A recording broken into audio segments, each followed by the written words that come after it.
प्यारे बच्चों, हिंदी की कक्षा में आपका स्वागत है। उम्मीद है आप सभी स्वस्थ होंगे, खुश होंगे और आज के पाठ को पढ़ने के लिए उत्साहित होंगे। तो चलिए शुरू करते हैं। अच्छा बच्चों, आपने कभी सोचा है कि आपको रोज सवेरे सवेरे उठकर स्कूल क्यों जाना पड़ता है? आखिर स्कूल जाना इतना जरूरी क्यों है? बच्चों, हम स्कूल जाते हैं कुछ सीखने, जैसे पढ़ना सीखने, लिखना सीखने, कुछ अच्छी आदतें भी सीखते हैं, बहुत सारी अच्छी बातें भी सीखते हैं। हम स्कूल जाते हैं शिक्षा ग्रहण करने। क्यों? क्योंकि शिक्षा ही विकास का मार्ग है। शिक्षा के माध्यम से हम अपने भविष्य को उज्जवल बना सकते हैं। शिक्षा हमें समाज में, परिवार में सम्मान दिलाती है और शिक्षा की मदद से ही हम अपनी अलग पहचान बना सकते हैं। इसलिए हम सभी स्कूल जाते हैं। आप भी रोज स्कूल जाते होंगे ना? हाँ, कभी कभी को छोड़कर जब आप बीमार हो जाते हैं या आपको घर पे कोई जरूरी कार्य रहता है, तब आप स्कूल नहीं जाते होंगे। तो तब आप क्या करते हैं? तब आप अपने प्रधानाध्यापक या प्रधानाध्यापिका को संबोधित करते हुए उन्हें अवकाश का कारण बताकर अवकाश प्राप्ति हेतु लिखते हैं एक प्रार्थना पत्र, बिल्कुल स्क्रीन पर दिए गए प्रार्थना पत्र की तरह। अच्छा बच्चों, इसके अलावा आपको अपने बड़े चचेरे, फुफेरे, ममेरे, भाई बहन की शादी का निमंत्रण पत्र भी मिला होगा। तो आप निमंत्रण पत्र से परिचित होंगे और मुझे पूरा विश्वास है कि आप सभी समाचार पत्र से तो जरूर ही परिचित होंगे। तो बच्चों, ये सभी क्या हैं? पत्रों के प्रकार हैं। लेकिन पत्र कहते किसे हैं? पत्र को हम साधारण भाषा में खत या चिट्ठी भी कहते हैं। तो पत्र क्या है? पत्र किसी कागज या किसी अन्य माध्यम पर लिखे संदेश को कहा जाता है। अच्छा बच्चों, अगर आपको अपनी कोई बात या अपने दोस्तों की कोई बात जाननी हो तो आप क्या करते हैं? आप उन्हें फोन करते हैं और उनसे पूछते हैं, या फिर फोन पर लिखकर मैसेज, संदेश को भेज देते हैं। लेकिन पुराने समय में जब मोबाइल फोन वगैरह नहीं हुआ करते थे, तो तब लोग एक दूसरे से बात करने के लिए या एक दूसरे तक अपनी बात पहुंचाने के लिए, उनकी कुशलता जानने के लिए या अपनी कुशलता बताने के लिए किसका प्रयोग करते थे? तब अपनी बातों को दूसरों तक पहुंचाने के लिए या संदेश भेजने के लिए पत्र ही एकमात्र साधन हुआ करते थे। तो बच्चों, पत्रों के द्वारा ही लिखित भाषा का सर्वाधिक उद्देश्य प्राप्त होता है, क्योंकि सबसे अधिक पत्र ही लिखे जाते हैं। तो बच्चों, अब आपने जाना पत्र किसे कहते हैं। तो हमारा आज का पाठ एक पत्र है। किसका पत्र? एक स्त्री का पत्र। और हमारे पाठ का शीर्षक भी यही है, एक स्त्री का पत्र। यह पाठ हम दो भागों में पढ़ेंगे, तो आज हम इसका एक भाग पढ़ने वाले हैं। इस पाठ के रचयिता श्री रविन्द्रनाथ टैगोर जी हैं। आप सभी इनसे जरूर परिचित होंगे। हमारे राष्ट्रगान जन गण मन के रचयिता श्री रविन्द्रनाथ टैगोर जी ही हैं। श्री रविन्द्रनाथ टैगोर का जन्म सन 1861 ईस्वी को पश्चिम बंगाल के एक धनी जमींदार परिवार में हुआ था। श्री रविन्द्रनाथ टैगोर भारत के महान कथाकारों में से एक हैं। कविता, चित्रकला और संगीत की दुनिया में उनका विशेष स्थान है। लिखने के अति सरल ढंग को अपनाते हुए इन्होंने समाज के विभिन्न वर्गों, जैसे किसानों और जमींदारों आदि के बारे में लिखा है। जातिवाद, भ्रष्टाचार, निर्धनता जैसी सामाजिक बुराइयां उनकी रचनाओं का अभिन्न अंग रही हैं। अपने लंबे लेखन काल में इन्होंने 90 से अधिक लघु कथाओं की रचना की है। स्त्री का पत्र उन्हीं कथाओं में से एक है। इनकी मृत्यु सन 1941 में हुई थी। श्री रविन्द्रनाथ टैगोर जी को सन 1913 ईस्वी में साहित्य के क्षेत्र में नोबेल पुरस्कार से भी सम्मानित किया गया है। तो चलिए बच्चों, अब चलते हैं अपने पाठ की ओर। एक स्त्री का पत्र। यह पत्र लिखा है एक स्त्री ने अपने पति को संबोधित करते हुए। तो पत्र में उसने क्या लिखा है? मृणाल एक परिवार की मझली बहू है। मृणाल एक सुंदर और बुद्धिमान स्त्री थी। मृणाल जब केवल 12 बरस की थी तब उसका विवाह कर दिया गया, और जब वह यह पत्र लिख रही थी तब उसके विवाह को 15 बरस हो चुके थे। मृणाल को कविताएं लिखने का बहुत शौक था। वह चुप चुप कर कविताएं लिखती थी। उसकी कविताओं की खास बात यह थी कि उसकी कविताएं सभी सामाजिक बंधनों और रीति रिवाजों से मुक्त थी। उनमें उसकी खुद की आवाज थी। मृणाल अपनी नन्ही सी बेटी की मृत्यु के पश्चात बहुत दुखी हो गई थी, क्योंकि मां बनने का दुख उसने सहा, लेकिन मां कहलाने का सुख वह न पा सकी थी। इस दुख को भी उसने पार किया। मृणाल के ससुराल का माहौल जो था वो बहुत ही घुटन भरा और रूखा था। मृणाल अपने रोजमर्रा के कार्यों में ही व्यस्त रहती, जैसे गाय भैंसों की सानी पानी में।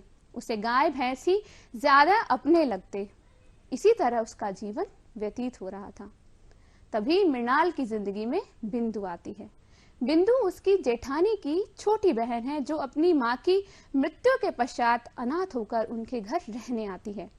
बिंदु के आने से सभी परिजन बड़े ही परेशान हो जाते हैं।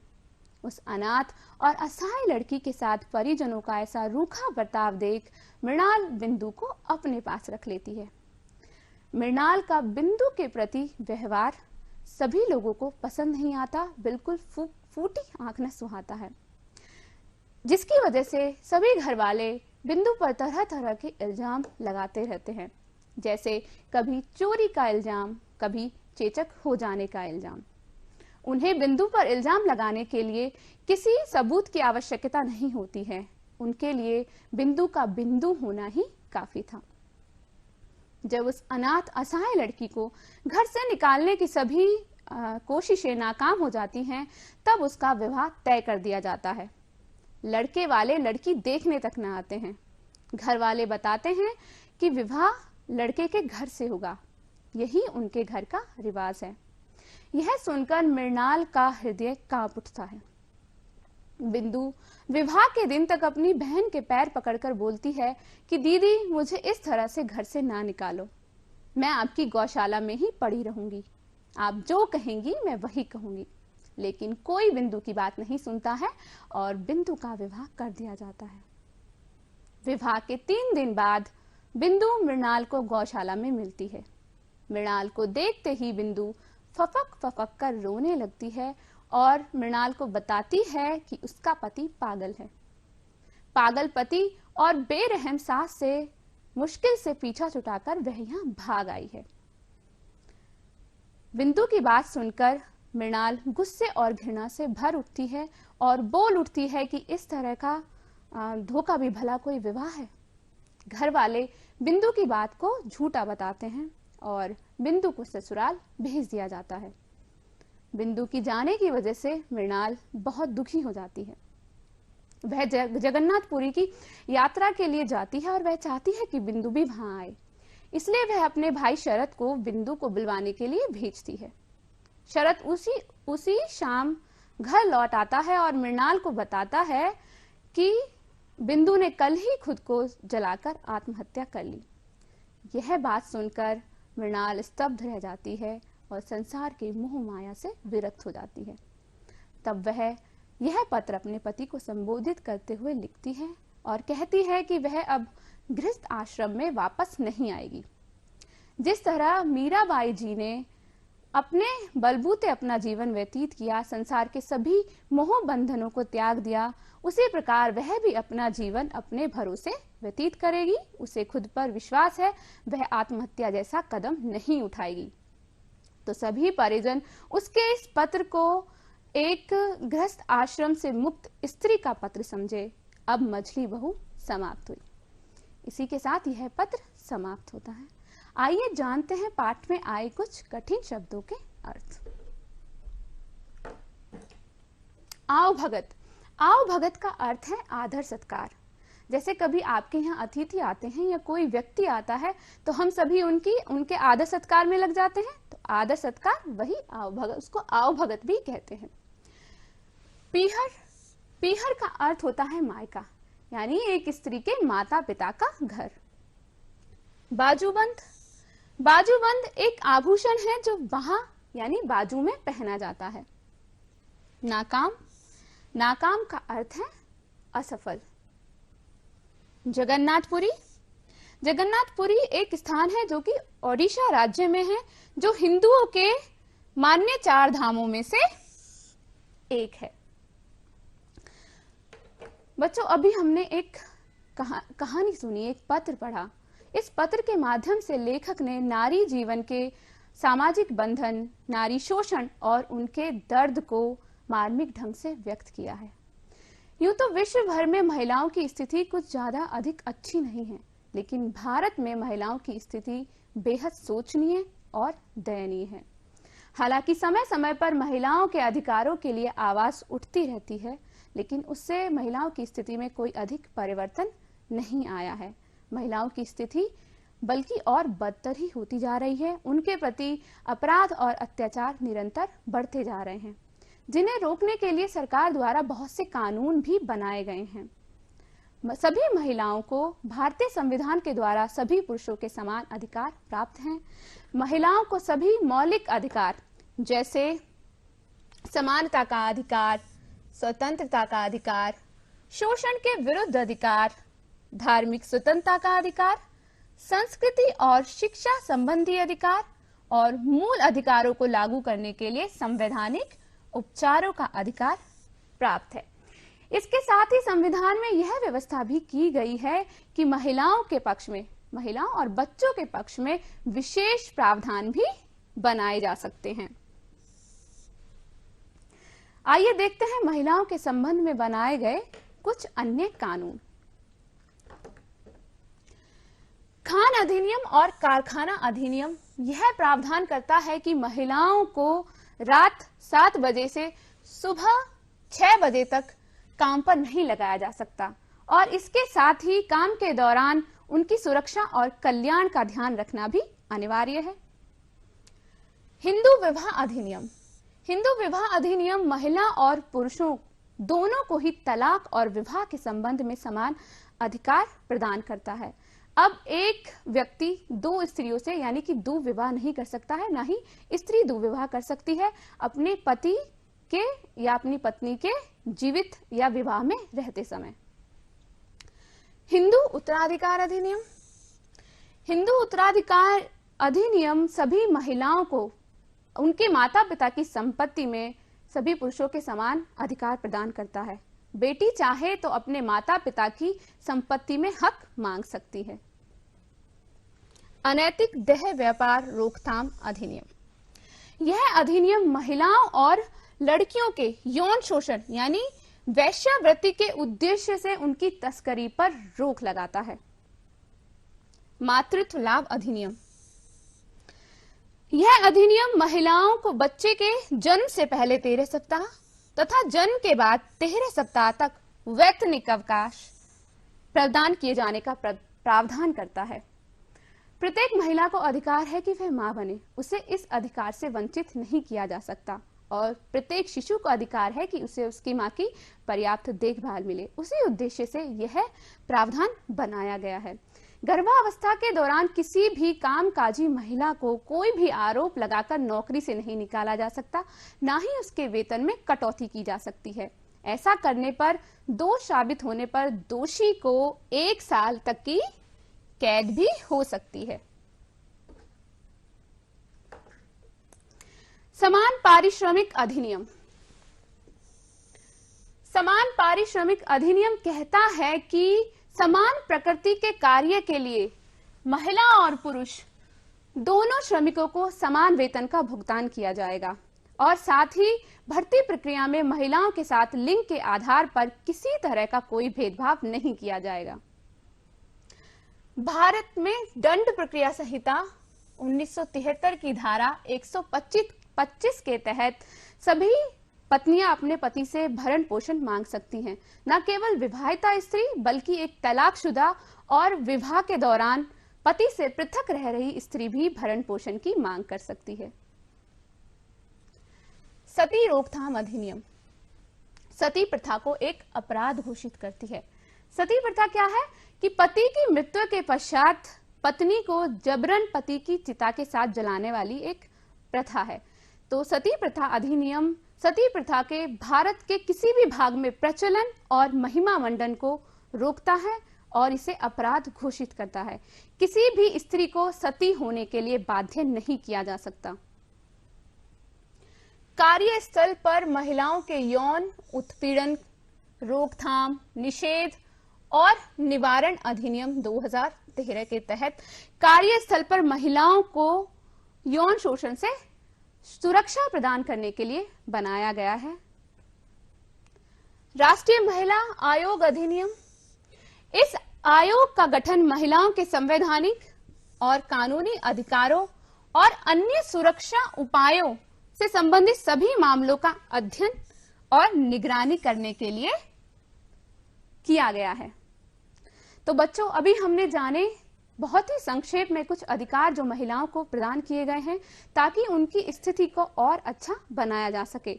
लेकिन ये कानून तब तक हम कारगर सिद्ध नहीं होंगे जब तक कि समाज की मानसिकता महिलाओं के प्रति नहीं बदलेगी। जब तक समाज महिलाओं के प्रति संवेदनशील नहीं होगा, तब तक महिलाओं की स्थिति में हम किसी भी सुधार की उम्मीद नहीं कर सकते हैं। हमें चाहिए कि हम महिलाओं के प्रति संवेदनशील बने, उन्हें उनके अधिकार दें, क्योंकि जब तक देश की आधी आबादी विकसित, शिक्षित नहीं होगी और इस तरह से शोषित होती रहेगी, तब तक देश विकसित नहीं हो सकता है। तो हमें महिलाओं को उनके अधिकार देने होंगे, उनकी शिक्षा और विकास और कल्याण के प्रति जागरूक होना होगा। अब अंतर्राष्ट्रीय महिला दिवस। अंतर्राष्ट्रीय महिला दिवस हर वर्ष 8 मार्च को मनाया जाता है। विश्व के विभिन्न भागों में महिलाओं के प्रति प्रशंसा, सम्मान और प्यार व्यक्त करते हुए इस दिन को उनके आर्थिक, राजनीतिक और सामाजिक उपलब्धियों के उपलक्ष्य में उत्सव के तौर पर मनाया जाता है। अंतर्राष्ट्रीय महिला दिवस मनाने का मुख्य उद्देश्य महिलाओं की समानता के लिए आवाज उठाना है। तो बच्चों, अभी हमने जाना था पाठ को, अभी हमने पढ़ा था पाठ को, उसके बाद जाने कठिन शब्दों के अर्थ, फिर महिला संबंधी कुछ कानूनों के बारे में भी जानकारी हासिल की। अब करते हैं कुछ भाषा की बातें। भाषा की बात में सबसे पहले मुहावरा। मुहावरा किसे कहते हैं? मुहावरा मूलतः अरबी भाषा का शब्द है जिसका अर्थ होता है बातचीत करना, अभ्यास करना या फिर उत्तर देना। तो मुहावरा क्या है? मुहावरा एक वाक्यांश है जो कि अपने शाब्दिक अर्थ से भिन्न किसी विशेष अर्थ संदर्भ में रूढ़ होकर प्रयुक्त होने लगता है। यानी मुहावरा क्या है? एक वाक्यांश है। सभी मुहावरे वाक्यांश होते हैं, लेकिन सभी वाक्यांश मुहावरे नहीं होते हैं और मुहावरों का शाब्दिक अर्थ नहीं होता बल्कि एक विशेष अर्थ होता है। मुहावरे विशेष अर्थ के द्योतक होते हैं। और एक बात, मुहावरे का मूल रूप नहीं बदलता। जैसे कि आंख चुराना एक मुहावरा है, तो आंख चुराने के स्थान पर इन दोनों ही शब्दों के किसी समानार्थी शब्द का प्रयोग कर इसके रूप को परिवर्तित नहीं किया जा सकता। यानी आंख चुराना है तो आंख चुराना ही रहेगा, इसे हम नयन चुराना नहीं कह सकते। और मुहावरों का प्रयोग किया क्यों जाता है? मुहावरों का प्रयोग वाक्य में एक तरह का चमत्कार उत्पन्न करने के लिए किया जाता है ताकि हमारी भाषा और अधिक प्रभावशाली बन सके। आइए जानते हैं मुहावरों के कुछ उदाहरण, समझते हैं उनका अर्थ और करते हैं उनका वाक्य में प्रयोग। अंगूठा दिखाना।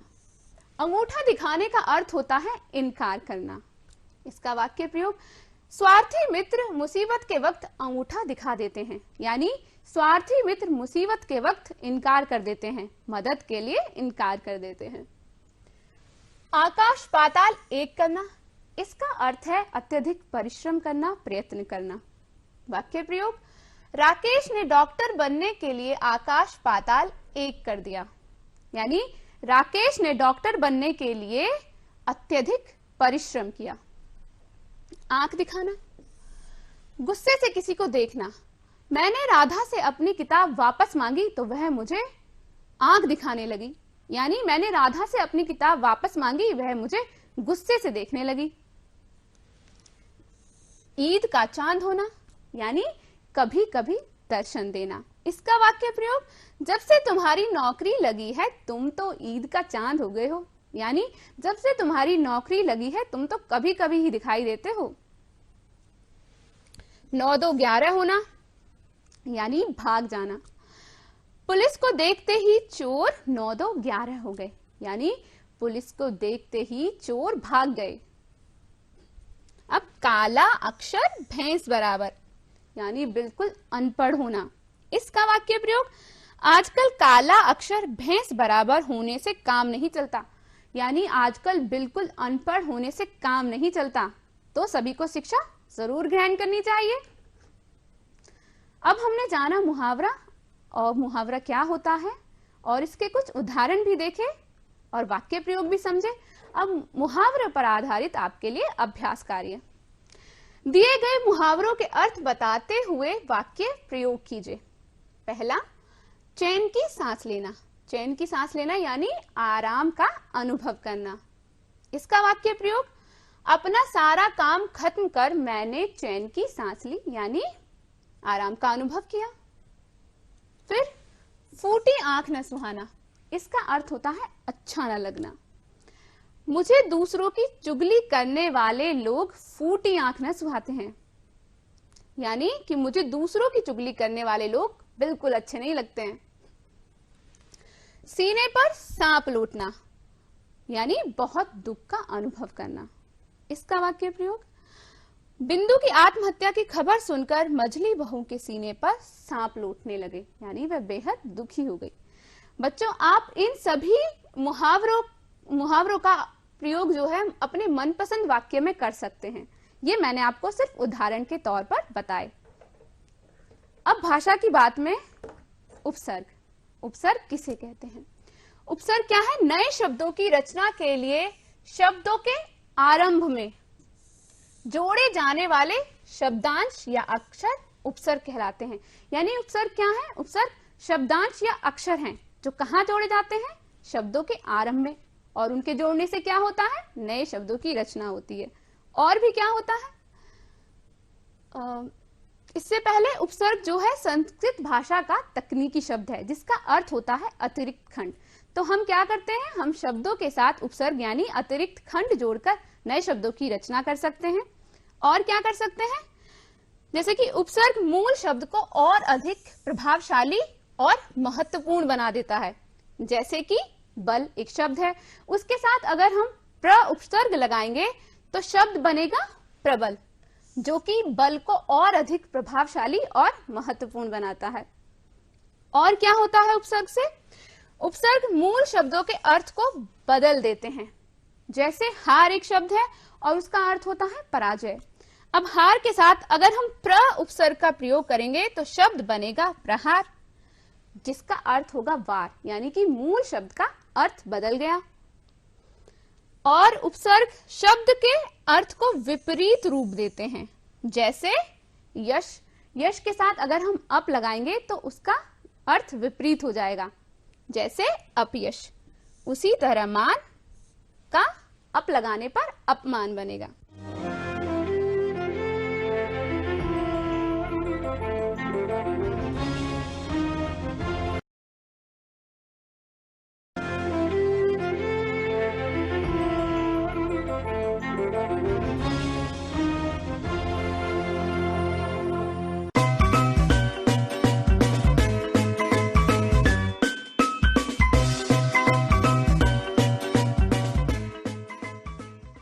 प्यारे बच्चों, गणित की कक्षा में आपका स्वागत है।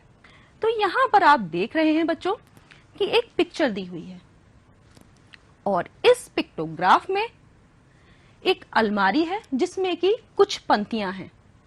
पंक्तियों में कुछ पुस्तक के चित्र बने हुए हैं जो कि यहाँ पर आपको दिखाई दे रहे हैं कि पहली पंक्ति में कितने हमारी पुस्तकें हैं, दूसरी पंक्ति में कितनी पुस्तकें हैं, तीसरी पंक्ति, चौथी और पांचवी पंक्ति में कितनी कितनी पुस्तकें हैं।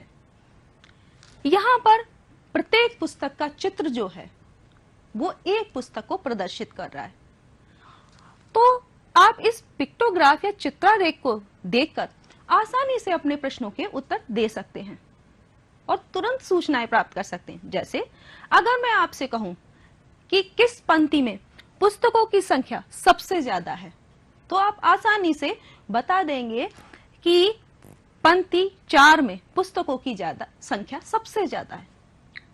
और अगर मैं ये आपसे कहूं कि पुस्तकों की संख्या किस पंक्ति में सबसे कम है, तो ये भी आपको चित्र देखकर पता चल रहा है कि पंक्ति 3 में पुस्तकों की संख्या सबसे कम है।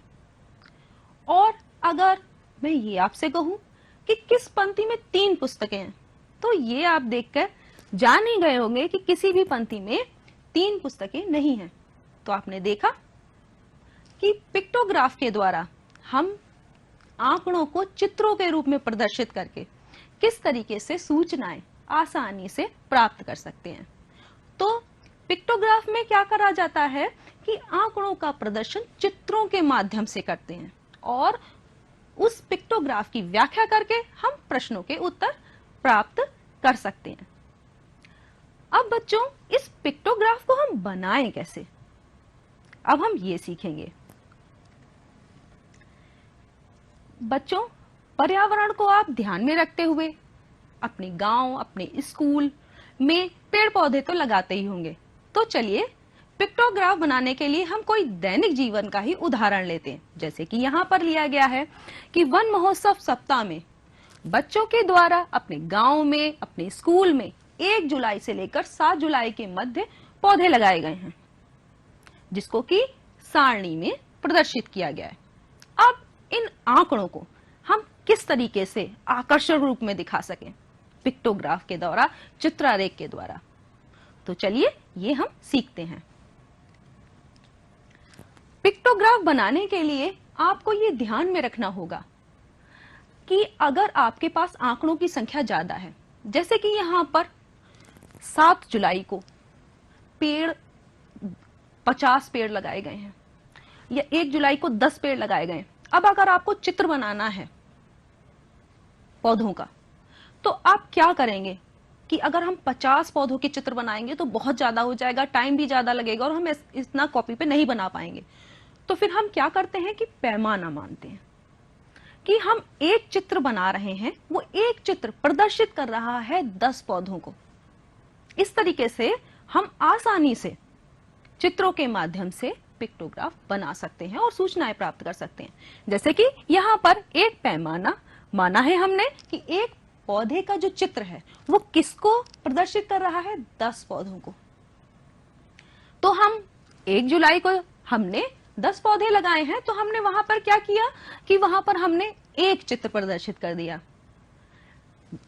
अगर हमने 2 जुलाई की बात करें तो 2 जुलाई को हमने 20 पौधे लगाए हैं, तो हमने 2 चित्र प्रदर्शित कर दिए, 2 चित्र बना दिए जो कि 20 पौधों को प्रदर्शित कर रहे हैं। इसी तरीके से अगर हमारे पास 7 जुलाई की देखें तो 7 जुलाई को हमने 50 पौधे लगाए और उसके लिए हमें कितने चित्र बनाने होंगे, 5 चित्र पौधों के, क्योंकि हमने पैमाना माना है कि एक पौधे का चित्र 10 पौधों को प्रदर्शित करता है। तो चलिए बच्चों, इसको और अच्छे से सीखते हैं और इसके लिए एक एक्टिविटी करते हैं, एक सरल तरीके से खेल खेल में पढ़ाई। ये देखिए, हम यहाँ पर एक पिक्टोग्राफ का एक ये टेबल बनाई है पिक्टोग्राफ बनाने के लिए, और ये टेबल आप आसानी से बना सकते हैं। पिक्टोग्राफ में क्या होता है कि हमने ये 2 खाने लिए हैं। एक जो है वो दिनांक के लिए है कि 1 जुलाई, 2nd, 3rd, 4th जुलाई को हमने कितने पौधे लगाए हैं, तो यह दिनांक के लिए होगा। दूसरा है पौधों की संख्या। अब एक पौधे का चित्र जो है वो 10 पौधों को प्रदर्शित करता है। तो हम आसानी से इस तरीके से खेल खेल में भी आप अपने दोस्तों के साथ, अपने भाई बहन के साथ भी ये एक्टिविटी कर सकते हैं। जैसे कि अगर 1 जुलाई को 10 पौधे लगाए गए हैं तो हम कितने चित्र रखेंगे, 1, और ये 10 पौधों को प्रदर्शित करेगा। 2nd जुलाई को हमारे कितने पौधे लगे हैं, तो 2nd जुलाई को 20 पौधे हैं, तो हम ये 2 चित्र रखेंगे। 3rd जुलाई को 40 पौधे, तो हम कितने चित्र रखेंगे, 4। ये देखिए कितनी आसानी से हम खेल खेल में भी ये सीख सकते हैं। 4 जुलाई को 30 पौधे, तो कितने चित्र रखेंगे, ये हो गए 3 चित्र। 5 जुलाई को 20 पौधे, 2 चित्र। 6 जुलाई को 30 पौधे, तो हम यहाँ पर 3 चित्र रखेंगे। और 7 जुलाई यानी 7 जुलाई को कितने हमने पौधे लगाए हैं? 50 पौधे। तो 50 पौधे के लिए क्या होगा?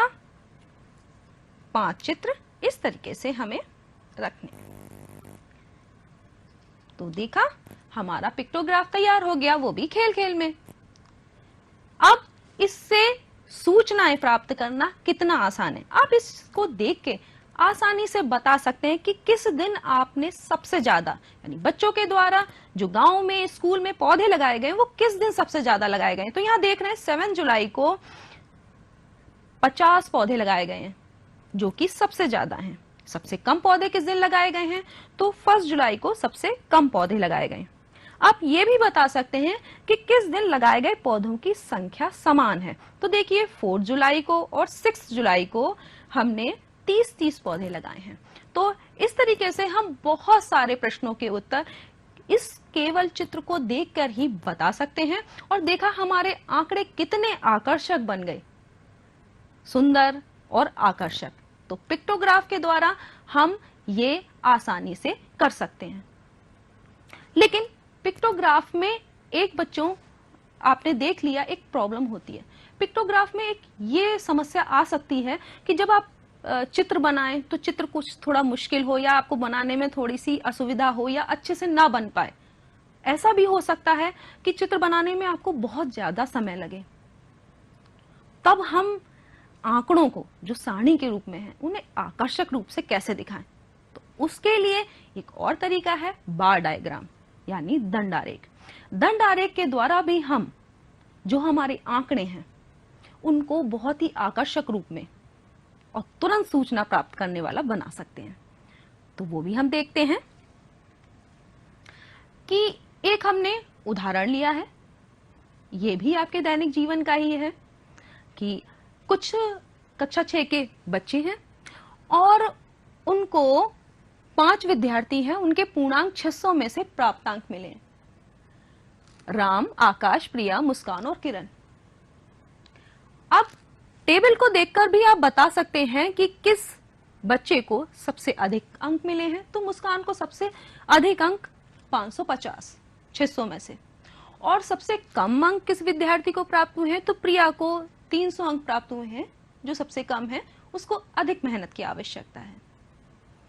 अब इस जो सारणी के रूप में हमारे आंकड़े हैं उसको हम आकर्षक रूप में दंड आरेख द्वारा कैसे दिखाएं? तो बच्चों, इसको हम सीखते हैं। यहां पर यही टेबल है और हम यहां पर दंडों के माध्यम से, जो कि आयताकार दंड हैं, आप ये देख रहे हैं कि आयताकार दंडों के द्वारा हम इसको प्रदर्शित कर सकते हैं। और उसके लिए हमें करना क्या है?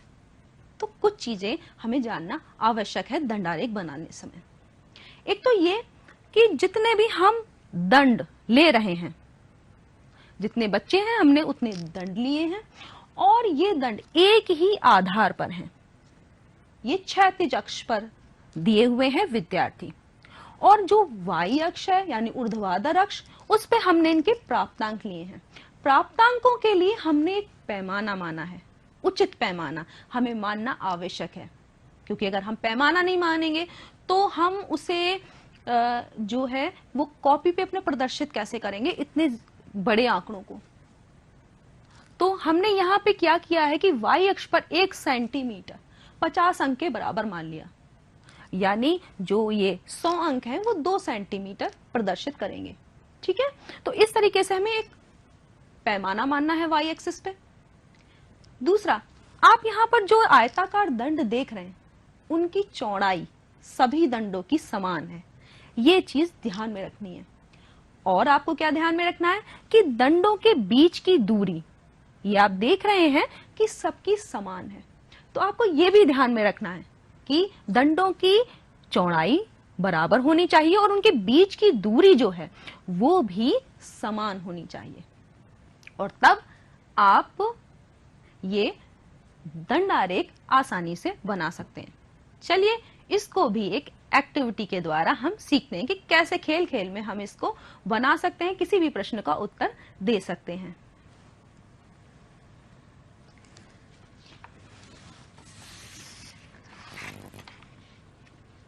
ये देखिए बच्चों,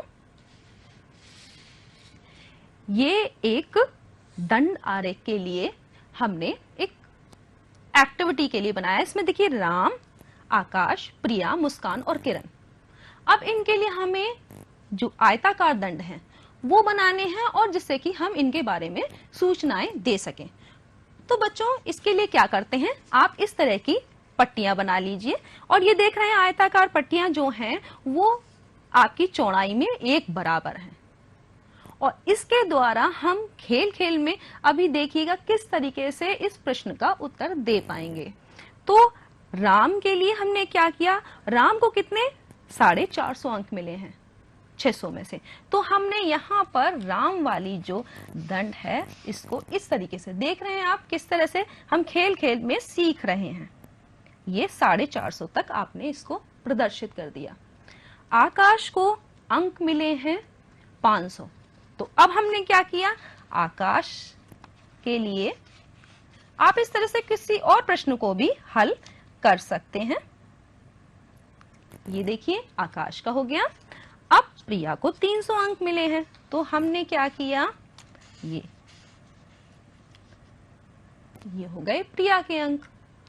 और अब मुस्कान को सबसे ज्यादा 550 अंक मिले हैं, तो अब हम इसको भी दिखा देंगे।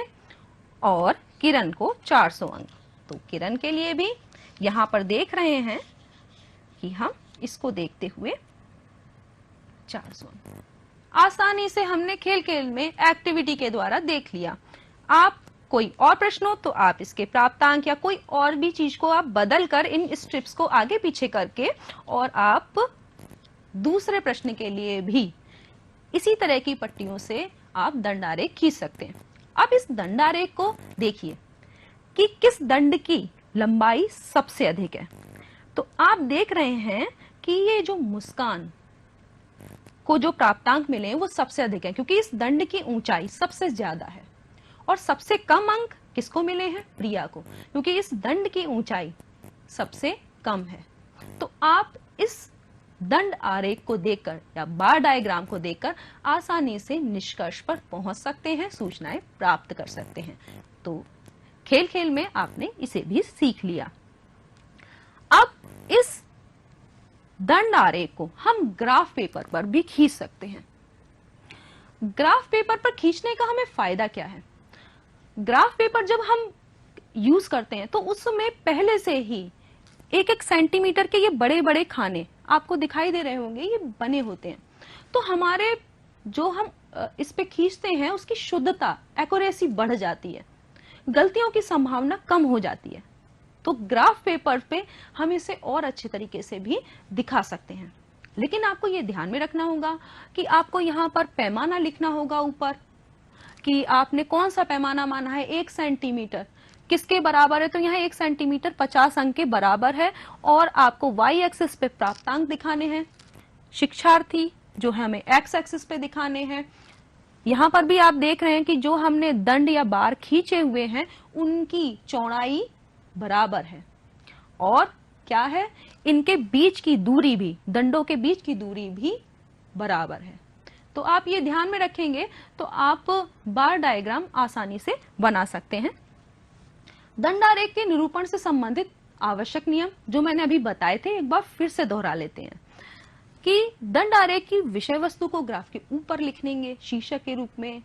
पैमाना अवश्य लिखना है आपको, और पैमाना इस तरीके का होना चाहिए कि हमारा जो चित्र हम बना रहे हैं, जो दंडारेख बना रहे हैं, वो इतना भी बड़ा ना हो जाए कि हमारे कॉपी में या हम जिस चार्ट पे या जिस चीज पे भी बना रहे हैं उसमें आए ही ना, या फिर इतना छोटा हम बना दें कि वो चित्र स्पष्ट ही ना हो।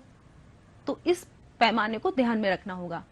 सभी दंडों की चौड़ाई बराबर होनी चाहिए, दंडों के बीच की दूरी भी बराबर होनी चाहिए, और दंड एक ही आधार पर होने चाहिए। तो इस तरीके का अगर हम ध्यान में रखेंगे तो हम अच्छा दंड आरेख बना सकते हैं और आंकड़ों को सुंदर, आकर्षक और सहज रूप में दिखा सकते हैं। अब अगर इस तरह का हो कि ये हमने अभी जो दंड आरेख बनाया था उसमें 1 गुण वाले आंकड़े थे, शिक्षार्थी दिए थे और उनके प्राप्तांक दिए थे। लेकिन अगर प्रश्न इस तरीके का हो कि उसमें भिन्न भिन्न गुण वाले आंकड़े हों और उन्हें एक साथ प्रदर्शित करना हो, तब हम दंडारेख कैसे खींचें? तो बच्चों उसे मिश्रित दंडारेख द्वारा हम दिखाते हैं। इसके लिए एक एग्जाम्पल है कि विद्यालय में कक्षा 6, 7, 8 में बालक, बालिका और कुल शिक्षार्थियों की संख्या की एक सारणी दी हुई है और इस सारणी में आप देख रहे हैं कि 3 गुण वाले आंकड़े हैं, यानी कक्षा 6, 7, 8 के बालकों के आंकड़े हैं, बालिकाओं के आंकड़े हैं और योग के आंकड़े हैं। तो अभी हम लोगों ने जब दंडारेख बनाया था तो क्या किया था, एक तरह की, एक कलर की ही स्ट्रिप्स का इस्तेमाल किया था। जो हमने पट्टियां आयताकार काटी थी वो एक कलर की थी क्योंकि एक गुण वाले आंकड़े थे। अब हम क्या करेंगे, जब मिश्रित दंडारेख खींचेंगे तो फिर उसे अलग अलग रंग से भी प्रदर्शित करेंगे। जैसे बालक के आंकड़े के लिए अलग कलर लेंगे, बालिकाओं के लिए अलग और योग के लिए अलग। तो चलिए बच्चों इसको भी एक एक्टिविटी के द्वारा देखते हैं। ये देखिए मिश्रित दंडारेख हम कैसे बनाएं। तो यहाँ कक्षा 6, कक्षा 7 और कक्षा 8 तीनों में बालक, बालिकाओं और योग के आंकड़े हैं। तो देखिए हमने क्या किया कि बालक के आंकड़ों को दिखाने के लिए जो हमने आयताकार पट्टियां ली हैं, जिनको हम दंड कहेंगे, वो एक कलर के हैं जो हमने ये लिए हैं। बालिकाओं के लिए हमने दूसरे कलर का इस्तेमाल किया है और योग के आंकड़े हम तीसरे कलर से दिखाएंगे। अब इसे कैसे करेंगे ये देखते हैं। तो आप देख रहे हैं कि कक्षा 6 में बालकों की संख्या क्या है, 20। तो हम यहां पर उसी तरीके से जैसे हमने जो एक गुण वाले आंकड़े थे उनको दिखाया था, ये देखिए यहां से 20 बालक हो गए। अब कक्षा 6 की बालिकाएं कितनी हैं, 35। तो यहीं पे ही हम कक्षा 6 में ही इसको दिखाएंगे और कहां तक ले जाएंगे इस दंड को, 35 तक। ये हो गया, ये देखिए। और अब योग कितना हो जाएगा, योग है 55। तो हम क्या करेंगे, इसको 55 तक लेके आएंगे। ये देखिए कितनी आसानी से हम, और इससे अलग अलग क्वेश्चंस भी हम सॉल्व कर सकते हैं। ये देखिए 55, ये हो गया हमारा कक्षा 6 के आंकड़ों का मिश्रित दंडारेख द्वारा प्रदर्शन। अब हम कक्षा 7 को देखते हैं। तो कक्षा 7 में बालकों की संख्या है 10। तो हम ये बालकों के लिए हमने पीली दंड का प्रयोग किया है, तो हम यहां पर ले आएंगे, ये 10 पे आ गया। बालिकाओं की संख्या है 20, ये बालिकाएं हमारी, और हम इसको 20 पे करेंगे, यहां से देखिए। और योग हमारा है 30, 10 बालक 20 बालिकाएं, योग कितना हो गया, 30। ये हो गया। अब 8 का देखें तो 8th में, कक्षा 8 में 25 हमारे बालक हैं, तो हमने इसको जो है 8th वाले में, ये देखिए 25 हमारे बालक हो गए। बालिकाएं हमारी हैं 15, तो हम इसको, जो ये बालिकाओं के लिए दंड है, उसको कहां तक ले जाएंगे, 15 तक। अब देख रहे हैं कि हम लोग खेल खेल में कितने अच्छे से इसको कर पा रहे हैं। और योग हो गया 40, तो हमने इसको बना लिया। ये देखिए कितनी आसानी से हम लोगों ने मिश्रित दंडारेख बना लिया है। ये आप भी कर सकते हैं, बहुत आसान है। और इससे अब हम कैसे सूचनाएं प्राप्त करें। तो अगर मैं आपसे ये पूछूं कि किस कक्षा में विद्यार्थियों या शिक्षार्थियों की संख्या सबसे ज्यादा है, तो आप देख रहे हैं कि योग वाली दंड को देखिए। तो योग वाले दंड में, कक्षा 6 में योग वाले दंड की ऊंचाई सबसे ज्यादा है। इसका मतलब है कि कक्षा 6 में सबसे ज्यादा बालक बालिकाओं का योग है, यानी शिक्षार्थियों की संख्या सबसे ज्यादा है। अगर ये मैं आपसे पूछूं कि बालिकाओं की संख्या किस कक्षा में सबसे ज्यादा है, तो बालिकाओं वालों में देखिए कक्षा 6 में ही बालिकाओं की संख्या सबसे ज्यादा है और बालकों की संख्या कक्षा 8 में सबसे ज्यादा है। तो इस तरीके से और भी आप प्रश्न बना सकते हैं, इसको देख के आसानी से प्रश्नों के उत्तर दे सकते हैं। जो कि सारणी के रूप में जब हम इन्हें प्रदर्शित करते थे तो इतना आकर्षक नहीं लगता था, और अब हमने देखा कि हम कितने आकर्षक तरीके से आंकड़ों को प्रदर्शित कर सकते हैं और तुरंत देखते ही सूचनाएं प्राप्त कर सकते हैं। इसको भी हम ग्राफ पेपर पर निरूपित कर सकते हैं। ग्राफ पेपर पर निरूपित करने का मैंने एक फायदा आपको बताया था कि आपकी एक्यूरेसी, शुद्धता बढ़ जाती है, आपसे गलतियां कम होंगी। इसमें भी आपको क्या करना क्या है, जैसे हमने अलग अलग दंडों का, अलग अलग रंग के दंडों का प्रयोग किया था क्योंकि हम मिश्रित दंडारेख बना रहे थे। इसमें अलग अलग गुण वाले आंकड़े हैं, तो हम उसे अलग अलग रंगों से ही प्रदर्शित करेंगे। और यहां पर आप दिखाएंगे कि आपने बालक के लिए किस रंग का यूज किया है, किस रंग का दंड यूज किया है, ये आपको दिखाना होगा। पैमाना भी आपने क्या माना है, 1 सेंटीमीटर 5 शिक्षार्थी, तो ये भी आपको प्रदर्शित करना होगा। तब आप मिश्र दंडारेख आसानी से बना सकते हैं। कक्षा 6, कक्षा 7, कक्षा 8 के दंडों के बीच में आप दूरी देख रहे हैं, वो भी बराबर है, 1-1 सेंटीमीटर। आप उसे 2 सेंटीमीटर भी कर सकते हैं अगर आपकी कॉपी में जगह है, ग्राफ में जगह है, तो आप इस तरह से भी कर सकते हैं। कुछ गृह कार्य जो कि आप आसानी से कर सकते हैं क्योंकि आपने पिक्टोग्राफ और दंड आरेख बनाना सीख लिया है। तो यहां पर क्या दिया हुआ है, आप जान ही गए होंगे कि ये एक पिक्टोग्राफ है या चित्रारेख। अब आपको करना क्या है कि किसी सप्ताह में विभिन्न दिनों में बेची गई घड़ियों की संख्या नीचे दर्शाई गई है, और जहां एक घड़ी का चित्र एक घड़ी को निरूपित करता है या प्रदर्शित करता है। अब आपको क्या इस चित्र को देखकर बताना है कि किस दिन बेची गई घड़ियों की संख्या अधिकतम है। तो आप बता सकते हैं कि किस दिन, यहाँ पे दिख ही रहा है कि आपको रविवार को सबसे ज्यादा घड़ियां बेची गई, या मंगलवार को कितनी घड़ियां बेची गई, सप्ताह में कुल कितनी घड़ियां बेची गई, सोमवार मंगल में से किस दिन ज्यादा घड़ियां बेची गई। तो आप यहां से प्रश्नों के उत्तर आसानी से दे सकते हैं।